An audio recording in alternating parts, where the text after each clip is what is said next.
देखिए तो जो हमारी सभ्यता संस्कृति है वो तो हमारी सबसे बड़ी ताकत है, क्योंकि जैसे प्रधानमंत्री जी ने भी कहा कि दुनिया को बुद्ध चाहिए, ना कि युद्ध।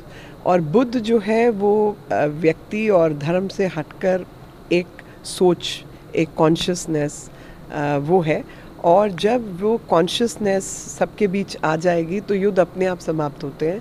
और वो कॉन्शियसनेस जिसमें सब एक दूसरे के साथ मिलकर भलाई के लिए, दूसरों की भलाई के लिए काम कर पाएँ, ऐसे काम हमको करने हैं जिसमें हम सबका साथ सबका विकास कर पाएँ। और सबका साथ सबका विकास तभी होगा जब एक दूसरे के प्रति हमारी अंडरस्टैंडिंग, समझ बेहतर होगी।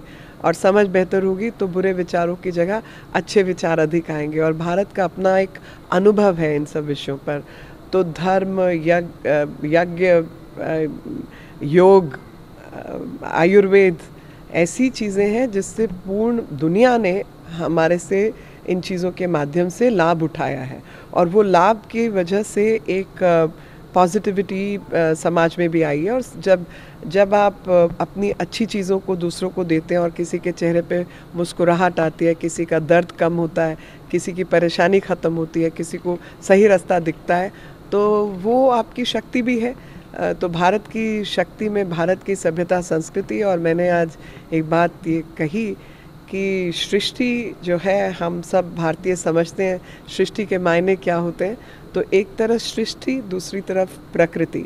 जब सृष्टि और प्रकृति साथ मिलकर काम करते हैं तो तब संस्कृति बनती है। और भारत की संस्कृति ने सृष्टि और प्रकृति दोनों का ध्यान रखा है। और शायद वही अनुभव दुनिया को समझने की आवश्यकता है। और साथ मिलकर जब हम इन चीज़ों पे कदम उठाएंगे तो देश, दुनिया और सृष्टि बेहतर होगी।